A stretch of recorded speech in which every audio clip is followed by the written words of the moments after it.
Em nome do Pai, e do Filho, e do Espírito Santo. Amém. Naquele tempo, chegaram a mãe de Jesus e seus irmãos. Eles ficaram do lado de fora e mandaram chamá-lo. Havia uma multidão sentada ao redor dele. Então lhe disseram: tua mãe e teus irmãos estão lá fora à tua procura. Ele respondeu: quem é minha mãe e quem são meus irmãos?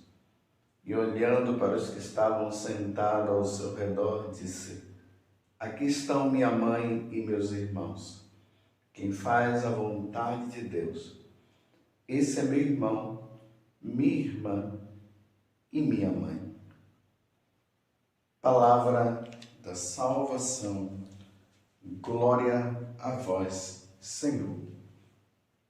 Meus irmãos e minhas irmãs, estamos no Evangelho de São Marcos, capítulo 3, do versículo 31 até o 35. É importante notar que, nesse tempo comum, o Evangelho, durante a semana, ele é sempre uma consequência do que foi lido ontem. Por exemplo, nós vamos, uma consequência, não uma sequência, né? Para ficar mais entendido, há sempre uma sequência. Ali o capítulo 2, aí lemos o capítulo 2 todo, aí o capítulo 3 e assim sucessivamente. No domingo, como esse ano nós estamos no ano B, também é o Evangelho de São Marcos. Interessante. E ali há uma sequência também da leitura do Evangelho, no caso de São Marcos, que nós estamos no ano B, porque o domingo ele é dividido pelo ano A, B e C. O A corresponde ao Evangelho de São Mateus, o B, o Evangelho de São Marcos, e o C, o Evangelho de São Lucas, e o Evangelho de São João, que foi escrito depois. Ele aparece em algumas situações relacionadas às festas litúrgicas. Por exemplo, ali no tempo da Quaresma, nós vamos ver o Evangelho de São João, lido também em sequência na Páscoa também. Mas durante o domingo também há uma sequência. Só que aqui é semanal e no domingo é dominical, ou seja, uma vez por semana. Então estamos no Evangelho de São Marcos. Mas o Evangelho de hoje, ele é muito importante para nós termos uma compreensão melhor. E eu queria ler uma passagem que está no livro na carta de São Pedro, capítulo 3, versículo 16. São Pedro está falando a respeito aqui de São Paulo. E ele diz que São Paulo é um homem muito sábio que recebeu o dom da sabedoria. E no versículo 16, lembremos, 2 Pedro, versículo 13, versículo 16, ele diz assim: é o que ele faz em todas as suas cartas, nas quais fala nestes assuntos. Aqui está falando a respeito da segunda vinda de nosso Senhor Jesus Cristo. Você vai ler todo esse capítulo 13, você vai entender. Prosseguindo. Nelas há algumas passagens difíceis de entender, cujo sentido os espíritos ignorantes ou pouco fortalecidos deturpam, para sua própria ruína, como fazem também com as demais Escrituras. Olha só o que São Paulo está dizendo, que há trechos das Sagradas Escrituras que elas são de difíceis interpretação. De difícil interpretação, não é para qualquer um. Um dos grandes males que o protestantismo trouxe com Martinho Lutero foi justamente isso. Ele dizia que a Sagrada Escritura deve ser lida de forma livre.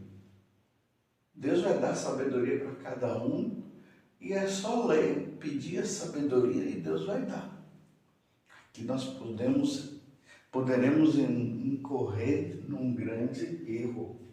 Imagine a pessoa chegar lá, ler a Sagrada Escritura sem compreensão do contexto, sem a compreensão histórica, sem a compreensão de quem ou a quem o evangelista, o apóstolo está se referindo, porque essas coisas nós precisamos entender dentro da leitura da Sagrada Escritura.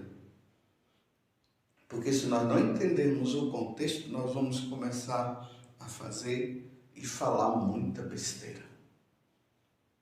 E até incorrer em grandes erros, até na compreensão de Deus. É isso que São Pedro está dizendo, e lembramos que São Pedro foi o primeiro Papa. Então, nós católicos, nós interpretamos a Sagrada Escritura segundo a interpretação que a Igreja nos dá através dos Santos Padres. Por exemplo, não sei se você já percebeu, muitas vezes quando nós, sacerdotes, estamos falando interpretando passagens da Sagrada Escritura, nós citamos o São João Crisóstomo, nós citamos Santo Tomás de Aquino, nós citamos São Jerônimo, Santo Irineu. Por que nós citamos os Santos Padres? Porque eles receberam uma graça muito especial de Deus para poder dar a devida interpretação das Sagradas Escrituras. Homens estudiosos que leram, que iam ali na origem da língua, sabiam o grego, sabiam o latim, o hebraico, para poder dar a devida interpretação, iluminados pelo Espírito Santo. E aí nós temos a segurança de poder ler a Sagrada Escritura e poder dizer assim: o que está sendo lido, isso é verdade. Você está entendendo? Mas Martinho Lutero, infelizmente, disse: não, cada um lê e interpreta do jeito que quer. Imagina ali no Sermão da Montanha, no capítulo 5, 6 e 7 do Evangelho de São Mateus, quando Jesus diz que se sua mão é motivo de pecado, corte. Se seu olho é motivo de pecado, arranca. Imagine se nós pegássemos a Sagrada Escritura, lêssemos do jeito que está ali, e nós que pecamos com a mão, pecamos com os olhos, pecamos com a língua, era para nós estarmos todos aí, sem olhos, sem pés, sem mão, não é verdade? Mas por que no caso, os evangélicos, eles não cortam a mão quando pecam com as mãos e não pecam, quando pecam com os olhos, não arrancam os olhos? Na livre interpretação, imagina chegar ali e fazer uma coisa dessa. Mas por que eu estou falando tudo isso? Porque o evangelho de hoje é um evangelho também de difícil interpretação. E nós temos que ir no original, no que a igreja vai nos ensinar, para nós não nos complicarmos. Por exemplo, Jesus estava ali pregando a boa nova, de repente chegou a mãe, e aqui a mãe dele e os seus irmãos, e eles ficaram do lado de fora e mandaram chamá-lo. E havia uma grande multidão sentada ao redor. Então lhe disseram: tua mãe e teus irmãos estão lá fora à tua procura. E aí Jesus diz: quem é minha mãe e quem são meus irmãos? E olhando para os que estavam sentados ao seu redor, disse: aqui estão minha mãe e meus irmãos, quem faz a vontade de Deus, esse é meu irmão, minha irmã e minha mãe. Se nós fizermos uma leitura rasa, nós vamos também fazer uma interpretação rasa. E a interpretação rasa será essa. Primeiro, Maria, quer dizer, sua mãe está aí com seus irmãos. E aí os evangelhos caem em cima, dizendo que Jesus, depois que, ou melhor, que Nossa Senhora, depois que ela teve Jesus, ela teve relação sexual com São José, e a igreja nos diz que Maria é virgem antes do parto, no parto e depois do parto. Então significa que ela não teve filhos depois. Aí na livre interpretação eu olho aqui e digo, os irmãos de Jesus então. Então Jesus teve outros irmãos. Mas quando nós vamos nos aprofundar nos costumes judaicos, nós vamos ver que lá não se falava primos. Irmãos seriam todos os parentes, são chamados de irmãos. Está vendo como a interpretação vai se dando agora de forma correta? É impossível conceber Nossa Senhora tendo outros filhos diante de toda esta obra maravilhosa que Deus criou através dela. Uma virgem conceberá e dará à luz a um filho.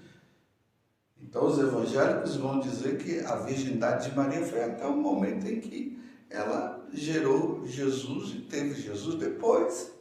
Tudo por obra do Espírito Santo, eles falam como está escrito, mas depois ela teve filhos. E quando se vai estudar bem, vai se ver que esses irmãos são apenas parentes de nosso Senhor Jesus Cristo.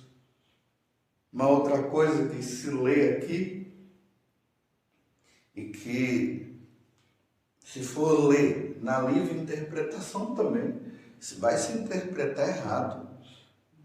É como se Jesus estivesse desprezando Nossa Senhora. Ele deixou ela de lado, sai daqui. Meus irmãos agora são esses de cá que estão me ouvindo. Vai embora. Você imagina nosso Senhor Jesus Cristo desprezando a sua mãe? O quarto mandamento diz que nós devemos honrar os nossos pais. Então agora Jesus ele dá o mau exemplo. É inconcebível uma coisa dessa. É que Jesus estava começando a ensinar aquele povo que a partir dele se forma agora uma grande família espiritual. Olha o que é que os santos padres nos ensinam. Que a partir de nosso Senhor, na medida que nós vamos sendo batizados, nós vamos nos tornando filhos adotivos de Deus. O batismo nos faz isso. A família católica. É isso que está dizendo. Quem faz a vontade do meu Pai que está no céu vai fazer parte desta nova família. E você quer ver uma pessoa que mais obedeceu a Deus do que Nossa Senhora? Não tem. Depois de Jesus, Nossa Senhora foi a que mais obedeceu. Você compreende? E aí nós vemos os evangélicos no maior desprezo a Nossa Senhora. Mas, graças a Deus, o que tem acontecido é que o Espírito Santo tem soprado no coração dos evangélicos e já tem pastores que estão começando a dizer o seguinte: se nós amamos Noé, nós amamos Moisés, Elias, falamos bem dos profetas do Antigo Testamento, dos juízes, e por que nós temos que falar mal de Nossa Senhora?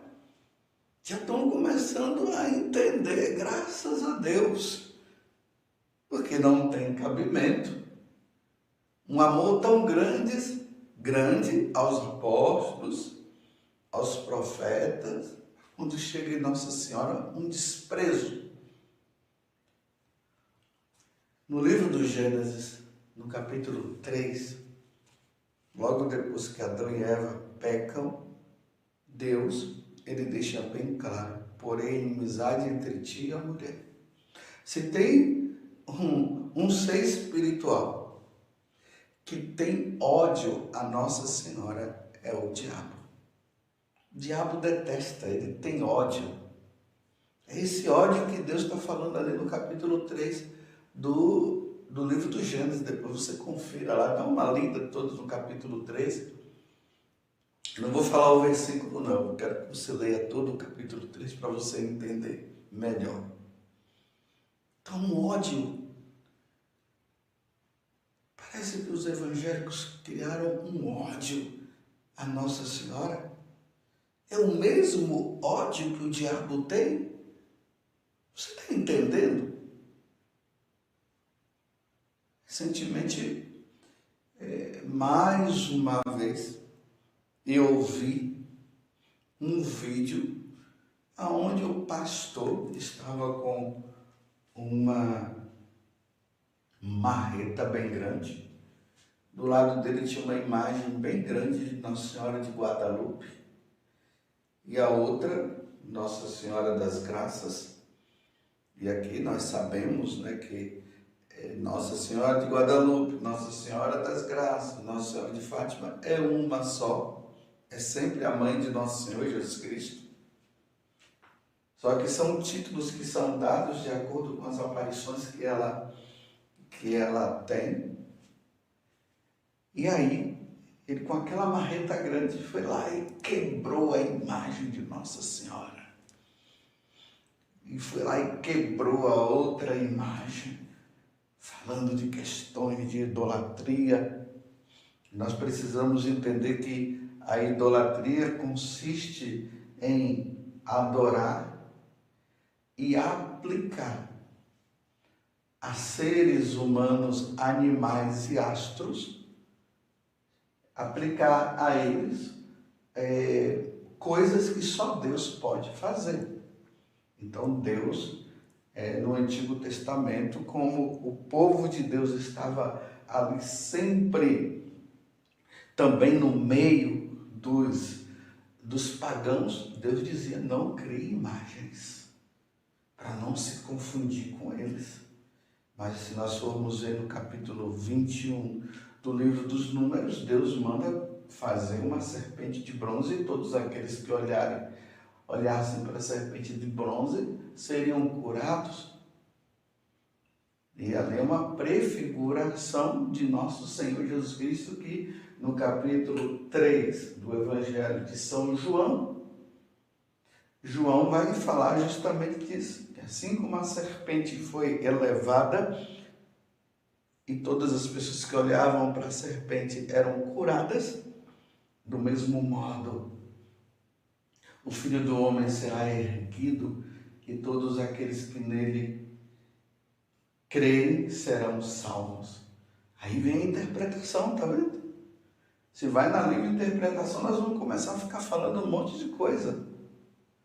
Aquela serpente foi uma prefiguração de nosso Senhor Jesus Cristo. Mas se fosse idolatria, no caso, Deus não iria mandar construir aquela serpente de bronze. Você está compreendendo como é que é a coisa? Aí o catecismo da Igreja Católica vai dizer que depois que o Verbo se encarnou, ou seja, depois que Jesus se tornou homem, adquirindo a natureza humana, Jesus pode agora ser, ele podia ser visto Deus, né? Podia ser visto, e por isso a partir de então se pode fazer imagem de nosso Senhor Jesus Cristo. Tanto que os primeiros cristãos, eles tinham as imagens, eles escreviam, eles tinham pintura. É o culto prestado a Deus, sabendo que ali era uma imagem, mas só que aquela imagem nos leva ao Deus verdadeiro, ela não nos leva a uma idolatria. Não é um porco que está lá e nós estamos adorando. Não é uma lua que está lá e nós estamos adorando. Nós estamos olhando para aquela imagem de nosso Senhor Jesus Cristo. Imagine se Jesus estivesse nos nossos tempos agora. Nós iríamos tirar selfie, né? Tirar foto e mandar para todo mundo. Aí fala que nós somos idólatras. Não, esse culto que nós prestamos a Nossa Senhora e aos santos se chama dulia. Ou seja, dulia quer dizer veneração. E Nossa Senhora, como está acima de todos os santos, o culto é de hiperdulia, hiper grande. Nós veneramos ela de forma maravilhosa, porque ela é a mãe de nosso Senhor Jesus Cristo, e por isso nós temos um amor maior. Você está compreendendo?